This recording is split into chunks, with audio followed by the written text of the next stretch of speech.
Today I would like to talk about autoimmune encephalitis, clinical spectrum and purpose of management.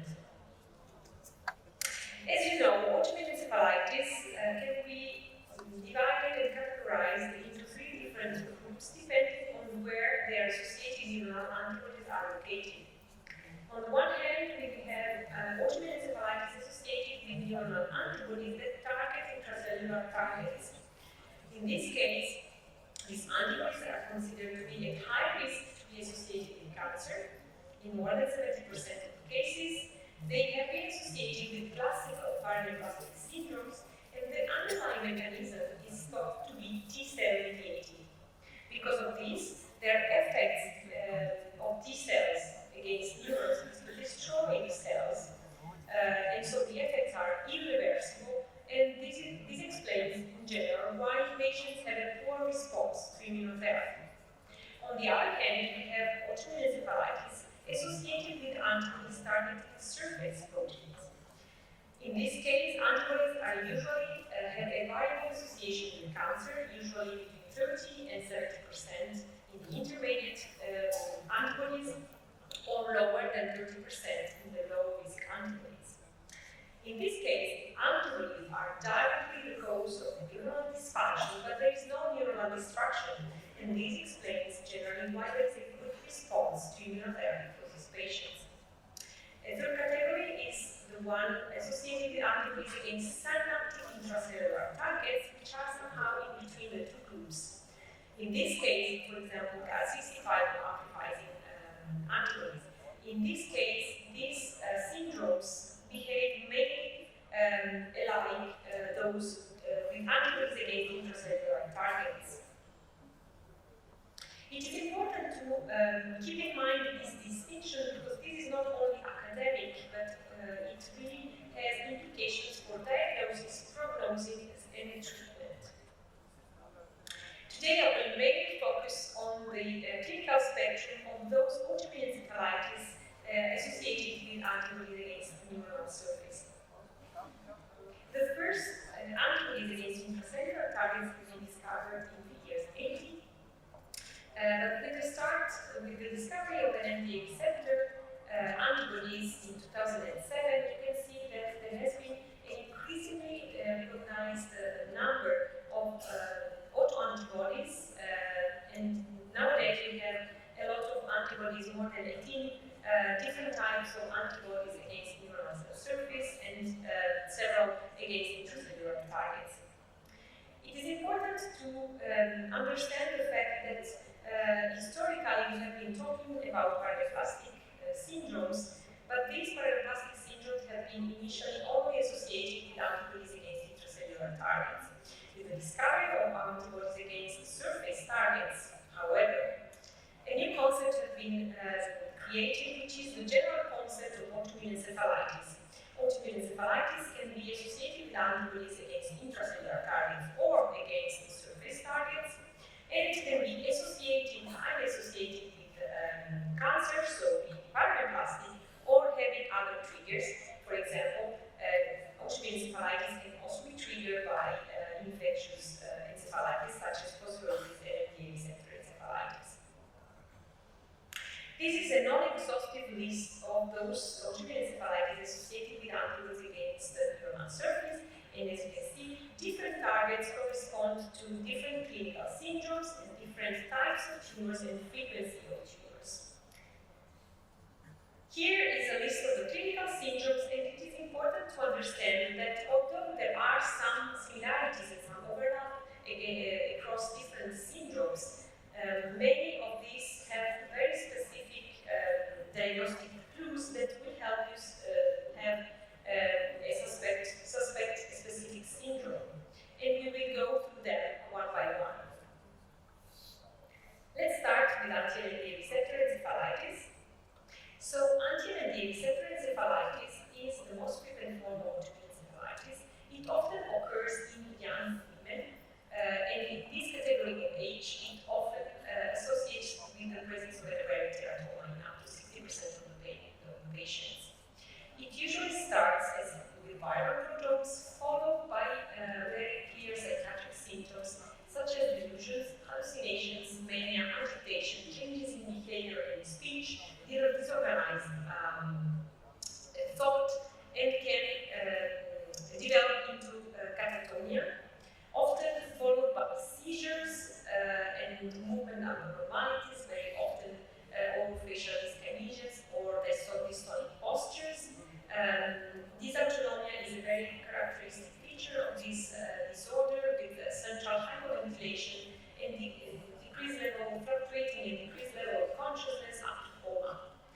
this phase, most patients with the disease need ICU support. And after treatment, usually there is a slow improvement that can last for months and up to 1 or 2 years, prompt deficits, and most of the patients luckily have a full recovery within 18 to 24 months. Let's move to the following clinical syndromes, so limbic encephalitis, which can be associated with different antibodies. Anti-LGA1 encephalitis is the most frequent form of limbic encephalitis. Limbic encephalitis is defined as the rapid onset, so in less than 3 months, of working memory deficits, temporal seizures, or psychiatric symptoms associated with bilateral MRI abnormalities highly focused at the level of the limbic system. Associated also with CSF inflammation or EEG abnormalities at the level of the temporal lobes. Here you can see the very typical MRI findings of patients with limbic encephalitis with these hyperintensities flared to hyperintensities highly focused at the level of both hippocampi.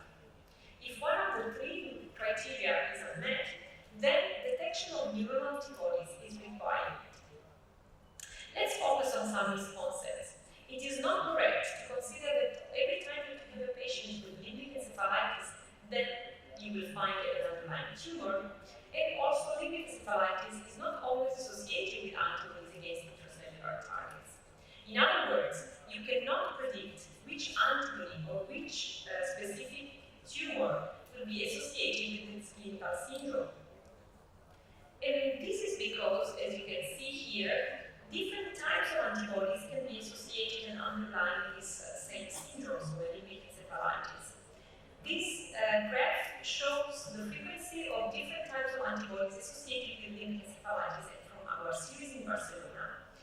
And as you can see, although LGA1 is by far the most frequent, so found in 70% of our patients with limbic encephalitis, other antibodies can be associated.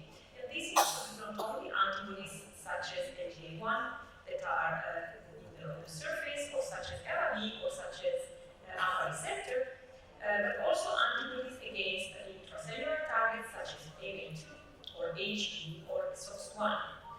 This means that limbic encephalitis can be caused by associated with antibodies with high massive risk, so more than 70% here in red, or with the intermediate or lower risk here in blue, less than 30% of the cases.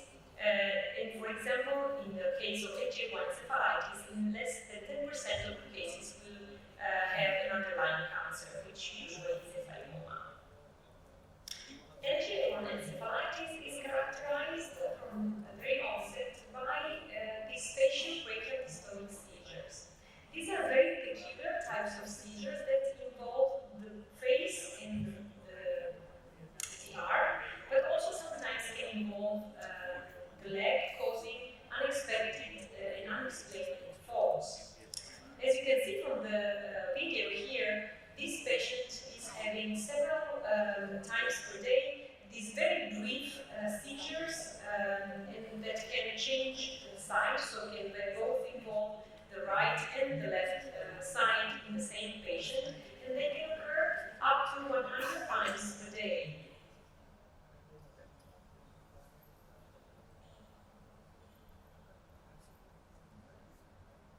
After immunotherapy, the first symptoms to go away are seizures.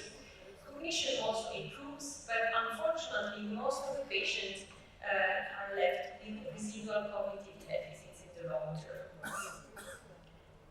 Let's move now to another specific syndrome, which is multifocal encephalitis with prominent seizures associated with antibodies against the GABA-A receptor. So GABA-A receptor encephalitis occurs at all ages, the youngest being a child of 2 months. Patients manifest with prominent seizures, 88% of them, and half of them with status epilepticus. And generally, these are not isolated seizures, but they occur with at least another neurological symptom, such as cognitive impairment, behavioral changes, decreased level of consciousness, and movement disorders. 30% of the patients have prodromes, and usually this autoimmune encephalitis is severe, requiring ACU treatment in more than in almost half of them. As you can see here, although many types of autoimmune encephalitis manifest with seizures, the frequency of seizures is not the same across all different types. Here you can see that GABA A receptor encephalitis together with GABA B receptor encephalitis and NGA1 encephalitis are among the most frequent manifesting with seizures. And NGA receptor encephalitis is just follows with 70 to 80% of the patients, and then other types. GABA receptor encephalitis manifests differently between children and adults, and here you can see, for example, that children, here in blue, have much less frequently a tumor, an underlying tumor, and they usually manifest with convulsive seizures and movement disorders. This is important to keep in mind because sometimes the movement disorders observed in young kids with GABA A receptor encephalitis can mimic an NMDA receptor encephalitis. This is the case of this video with this child with decreased level of consciousness and these orofacial dyskinesias and distorted postures resembling an NMDA receptor encephalitis. And this is important to consider because although NMDA receptor antibodies are often tested and are available in commercial kits, GABA A receptor encephalitis, GABA A receptor antibodies are not available in commercial kits. So if you don't suspect it and you don't request specifically these antibodies, you might miss the diagnosis. And as you can see here, immunotherapy was very effective for this child, and 4 months after immunotherapy, she was getting much better and recovered completely.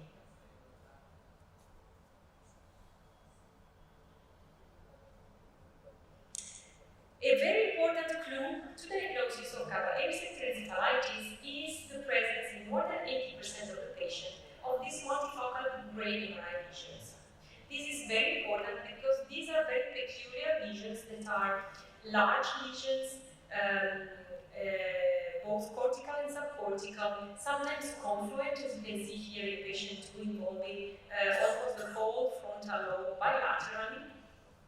And also another important point is that these lesions are dynamic. This means that lesions can appear and disappear with time. Not always they are associated with a change in symptoms.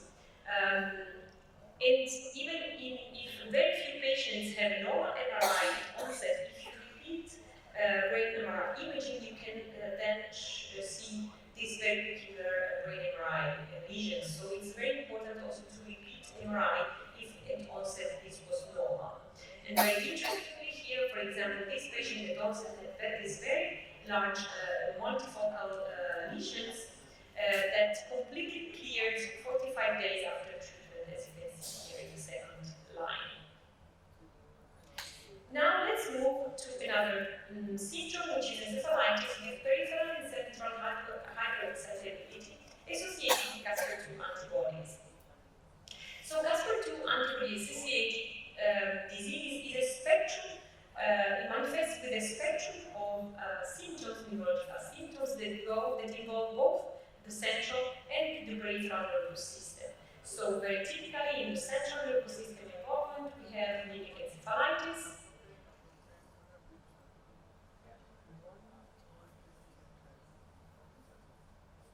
And on the other hand, we have a peripheral involvement with neuromyotonia, with spontaneous muscular activity, muscle cramps, stiffness, and myokemia, as you can see in this video.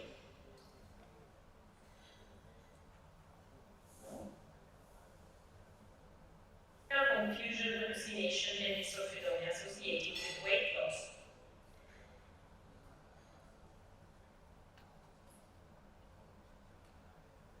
Also, another recognized symptom, which is outside the limbic system, is the presence of episodic ataxia in some patients.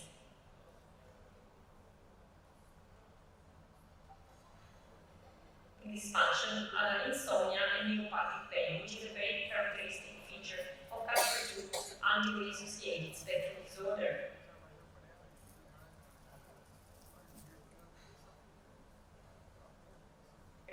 In particular, a malignant lymphoma.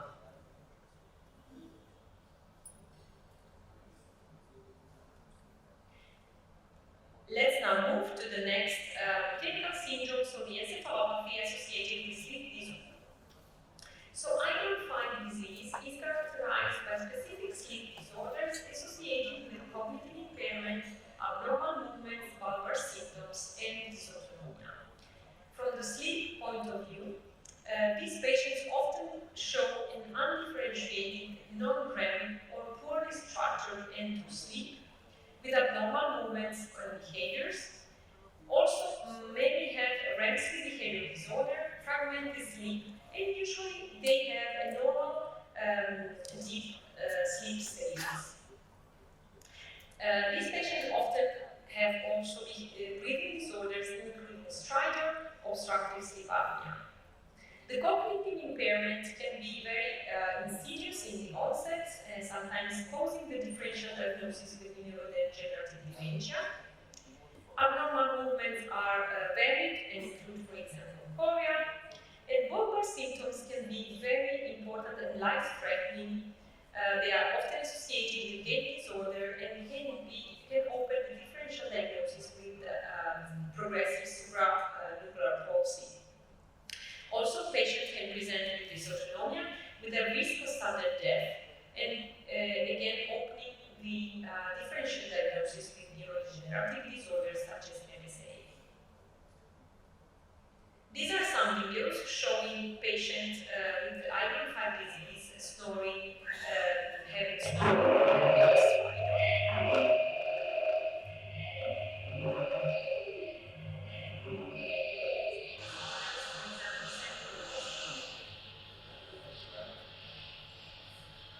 Or here, for example, the patient is sleeping.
antiepileptic drugs, then the disease goes on and patients will more likely develop also cognitive impairment. So you can see in these graphs from this important study that if the antiepileptic drugs alone are not able to stop facial rectal dystonic seizures, whereas the combination of antiepileptic drugs with immunotherapy is able to stop facial rectal dystonic seizures. And also, as we were saying, patients who stop to have a facial rectal dystonic seizure will not develop cognitive impairment, whereas those who are not treated sufficiently, and so the facial rectal dystonic seizures are not stopped, will go on developing this cognitive impairment. So immunotherapies are very important and are the pillar of treatment for autoimmune encephalitis, and they can be divided into the acute treatment and maintenance therapies.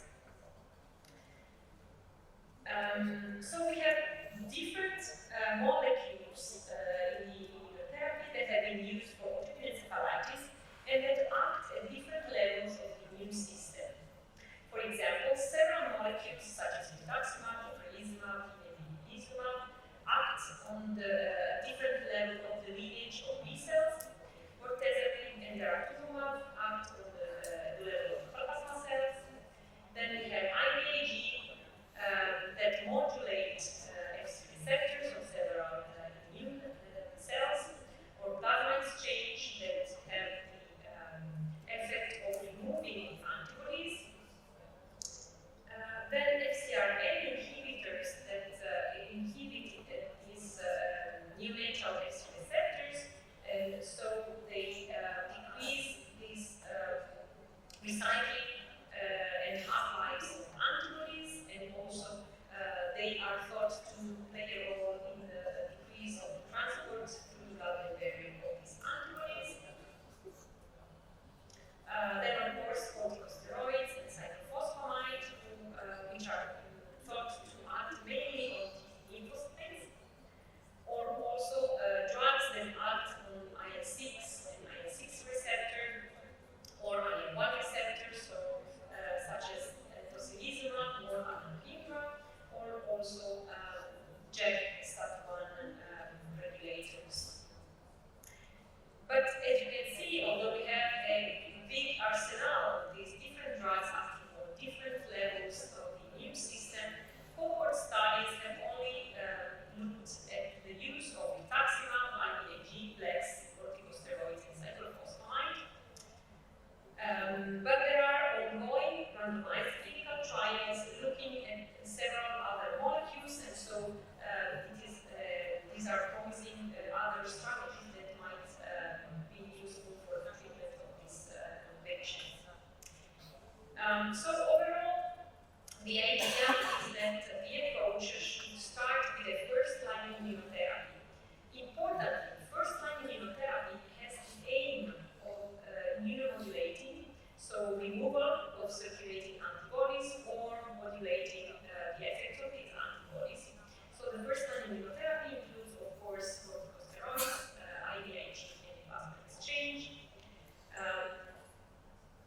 about whether these immunotherapies should be used. Are they necessary? Are they beneficial really to prevent relapses? And overall, what I just showed you is an immunotherapy approach to autoimmune encephalitis that is mainly based on expert opinion. We would like, of course, to have evidence-based guidelines, and we are working on this with the European Academy of Neurology. There are several experts in the field trying to find the best immunotherapy approach. However, we are lacking very solid and robust data that will hopefully come from around the world. So, what is the evidence of the efficacy of a first-line immunotherapy in autoimmune encephalitis? Well, this evidence is mainly based on observational studies, open-label studies, and there is only one randomized double-blind placebo-controlled study that was terminated early because of slow enrollment. So overall, we have a class 4 evidence to support that first-line immunotherapy is effective in autoimmune encephalitis, and there is no evidence to support superiority of one or another first-line regimen, except for steroids in NJ1 encephalitis.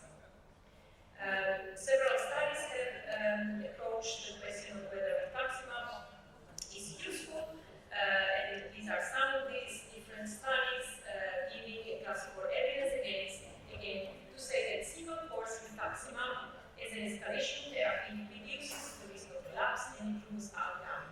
So redosing at 6 months might be efficient as well.